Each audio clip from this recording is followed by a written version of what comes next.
This is a story about the stories we tell ourselves, the stories we live out in the world, and the space between those two. It's about how we love, how we lose, and how we recover, or not, through the stories we make up in our heads. It's about how we can awaken to greater consciousness, to bigger and brighter stories, and yet remain inextricably bound to our base humanity. It's about how we make sense of the beautiful and the beastly, and about how, amid that chaotic dance, we find something we come to call our life. These stories are mine, but also yours. Like fingerprints, we are unique. Like fingers, we are largely the same. If the saying is true that a master is one who is 5 steps ahead with a lantern, then, depending on where you are in your storytelling journey, this is my lantern. If I am 5 steps ahead, it is likely because I have thought about stories a lot. A lot. I write this now for a few reasons. First, having arrived at the start of my 7th decade, and though I feel myself to be timeless, I am more and more sure that life is some kind of crazy, purposeful accident. And, despite it being obvious, that mine in particular will be coming to an end sooner rather than later. Between my start and finish, something generous in nature was kind enough to rent me a body. A family gave me a name and a place to grow up. And with those two in hand, I had a story to live out. The least I can do, it seems, is offer a gift in return, a crude but sincere homage, a volley back towards whence I came. I also write now because, impossible as it still seems, something unusual happened to me that, as yet, I can't fully explain. I spontaneously woke up to a greater consciousness than I had experienced for the first 35 years of my life. In a split second, I had new eyes to see from. It was November 15th, 1997, sometime in the afternoon. The awareness that came in that moment has never left me. So far as I know, I did nothing to earn this awakening. I wasn't seeking and for a long time had no idea what it was that I had found. I think this is true of the many individuals, in fact more and more all the time, who have become aware of this added dimension of consciousness. We simply wake up as if from a dream and get it.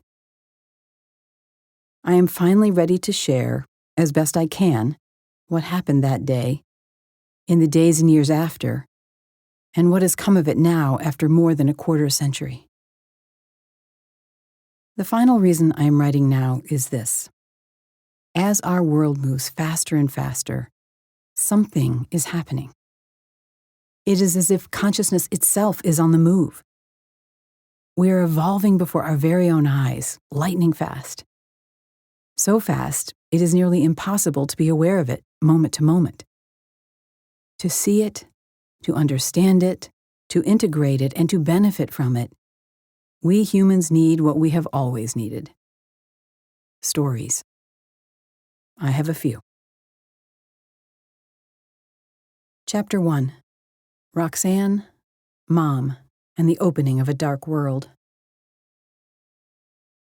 Those who teach us how to tell stories will almost always instruct us to start at the pivotal moment, that exact point in time when everything shifts, and the dilemma is unfolding in front of us so clear it might be cupped in the palm of our hand and given to a stranger. The inciting event, they call it. But pivotal moments do not always present themselves as such.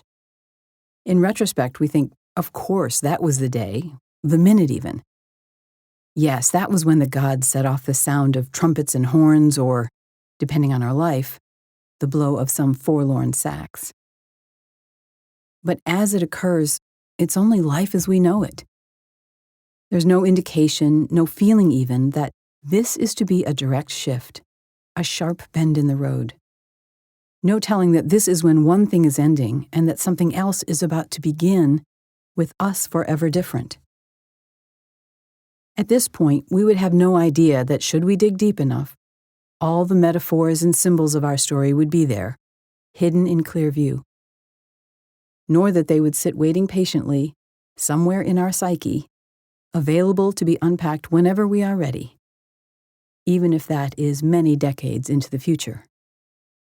Like for me, here now. To this I would argue, maybe because I am hesitant to actually dive in, a memoir of any sort being something I have never wanted to write, that there must be at least 100 pivotal moments in any lifetime. And that is only counting what happens to us. What about the internal pivots? Those times when seemingly little happens out there, but in here we change. Maybe we make a decision that folds us into ourselves in such a way that we know we'll never get out again. So I have to ask, was it that time when I intentionally said words to cut my mother down to size and then realized I'd never actually done that before? Was it the moment my 46-year-old father called to tell me he had cancer? Or was it when the inner monologue that went back and forth inside of me began? The one that asked, best to tell him I somehow already knew, and that he would not survive, or leave that alone? What about the moment when one of my more significant lovers seduced me on his boat? Within that critical scene, was it the first time he turned and handed me a beer with that quirky smile?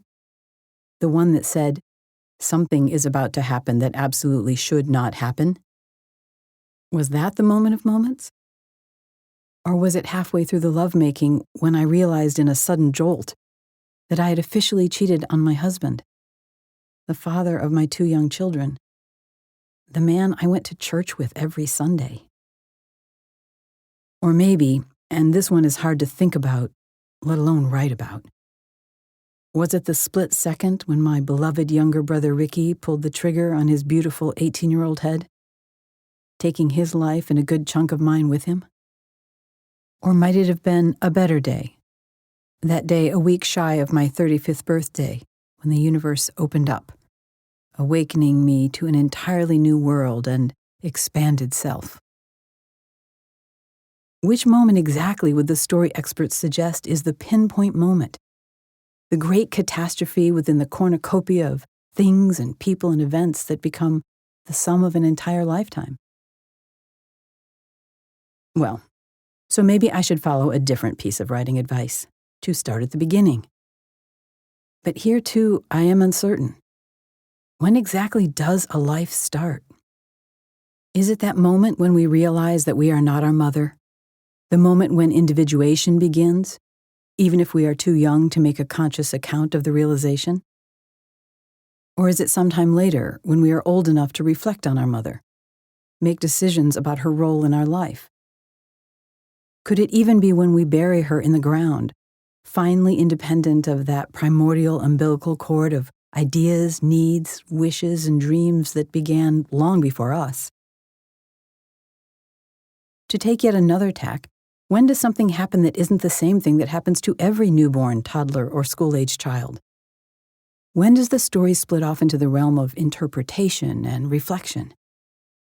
When does a meaningful narrative begin? But I really am stalling now. I actually can identify what I believe to be both an inciting event and a real beginning in my life.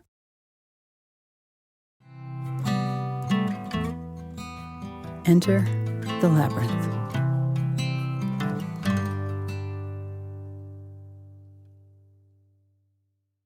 I was in my bed, swimming in the dark and shadows.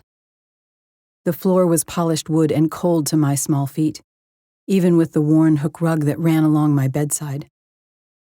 The second of 3 bedrooms in our saltbox house was tiny by nearly anyone's standards. But on this night, for me, the space between the 4 walls and the eons-high ceiling went on forever. I had been told to stay put, which meant the only available option to endure my terror was to cry. Rather, to scream. I was 5, and Roxanne was dead. Dead? What did it mean? What could it mean? Plunged into the question, I had no way to know I would contemplate it for the rest of my life. That death would come visiting again and again. And again. I was young, but not too young to understand that a light had gone out, not only for me, but for the world. Roxanne, my favorite babysitter, was someone, maybe the only one, from whom I had received compassion. It wasn't a big deal to her, probably. Nothing more than a soft touch on the small of my back. A gentle voice giggling with me before an unwanted nap time. Someone who didn't seem to feel it was a bother to pay attention to me. She wouldn't have known how rare that was. Much later, I would come to understand that the essence of a living soul was a kind of scent I could pick up on. Roxanne's was a soul I could feel and I believed could feel mine in return. With her, for moments, it was as if I actually existed. And now, she did not. Someone should be explaining this to me. Someone should be coming into my little girl bedroom and saying, there, and it's okay, and Roxanne is an angel now. I know this because someone did say such things to me when my best friend Nell died a few years later. But that's another story. We'll get there soon enough. My mother. She should have been the one both times. But both times, really all the times in my life, she was not. Does the story really need to go here? I guess it does. Diana K. Parks, my mother. Caught in life, depression, striving. That night, it was a sales opportunity disguised as a cosmetics party. I was too young to understand anything about the nature of beauty, but the feeling of my mother that night seemed far off the mark. Something like a paper boat trying to manage its way along a tumultuous river. But what did I know of my mother's hopes and dreams? Of her life as a college graduate, now pushing 30, staying home all day with 3 little kids? Of her financial insecurities? Her desire to find a self? Her pain at the manipulation of my strangely magical, acutely irresponsible, sometimes actually evil, and always effervescent father? All I knew was that I needed my mother to be what Roxanne had been and do what Roxanne had done. Mom came in to quiet my wails of terror at least twice, maybe 3 times that night. Kindly at first, because she really did love me. But then the disturbance went on too long. I went on too long. As ever, her life and needs took over. When she told me I had to shut up and go to sleep, that people were over, she set in motion themes that would stick with me. That mothers were not there in the way a kind, occasional babysitter might be. That the looks of things were more important than people. Even those we love. Even me. I do not remember deciding she was not my mother that night, but I suspect that was when the cells split and began to multiply. The idea would grow over the years until the very end. Her last words to me were to interrupt a prayer I was offering on her deathbed, following the perfectly acceptable and fully expected Christian prayer of my older brother. She did not like my spontaneous, honest prayers, and so once I began, despite days of her not being able to speak, she halted me with a sudden, heroically forced, "Amen." I silenced myself. If this was her dying wish, I could grant it. But wait, Roxanne. She's the one this story is supposed to be about. See how my mother takes over every damn time. Roxanne's death was the beginning of loss as a way of life for me. Yet she ushered in much more than that. How could I explain what I saw at the century-old house turned funeral home that night? The silvery, muted metal casket was closed, Roxanne's elegant senior picture sitting proudly on top. I can still see the photograph, the kind with a fake background they took at school for free, then asked you to pay to keep. Her hair looked nice, though, I noticed. Dark brown, poofed up and pinned over to one side. She had been pushed out of a car I overheard while my mother was busy talking to neighbors. Even at age 5, I could deduce the closed casket's meaning. We didn't want to see what was left of her. Graduation night. Graduating into death. Over before it began. Or was it? I had to wonder, given the dark hole I saw floating in the air above her casket, and the ghostly whispers from the dark reds, puke greens, and dirty yellows swarming out of it. I tried to understand what I was sensing in that room which smelled of old, foul, chemically infused things I had never encountered before. The house seemed to want to swallow me, as the whispering voices echoed off every dusty, dark-paneled wall. Whispering was to be expected. That of friends who had been with her in the car, and must have known who had done the pushing. Other whispers from friends who were not there that night, but were speculating. Yet others from gentle people taking Roxanne's mother by the arm as if a loud voice or some sudden move would break her shock too soon. But there were unexpected whispers, frightening ones. They came from the dead onlookers, colorful, opaque forms, nearly transparent, moving as easily through walls as they might have through windows and doors. These whisperers seemed aware of me, attempting to communicate. They drew colors in the air, including one especially bold, dramatically curved, blood-red arrow, pointing down at one of her friends. It was like a clue I was meant to understand, and somehow I did. This was the friend that pushed her out of the car. I saw it in my mind's eye. Roxanne on the back seat left, the pusher in the middle. I quickly looked around the room to see that other ghosts were there and there and there, but these seemed to be onlookers. They appeared satisfied to hang out in various corners, looking at the packed crowd, curious but uncommitted. Today I could imagine they were only there because there was nothing better to do.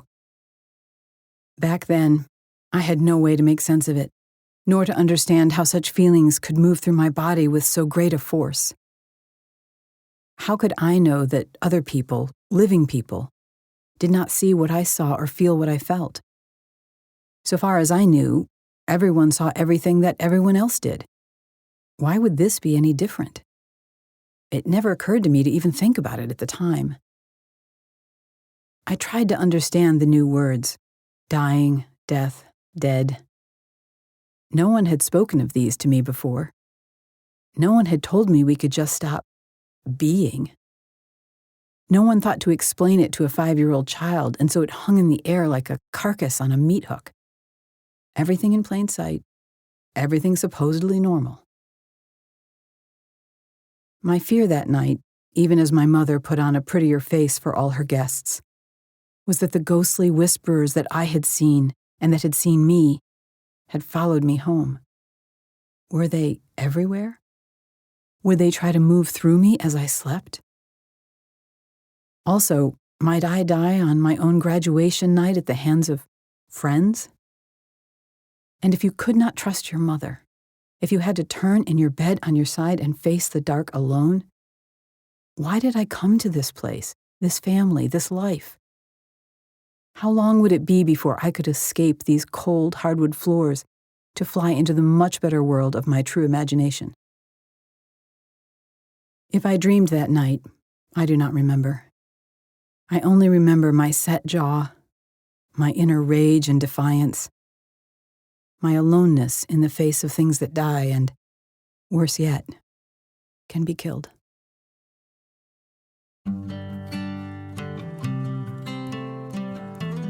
Enter your labyrinth at BeWhoYouAre.com.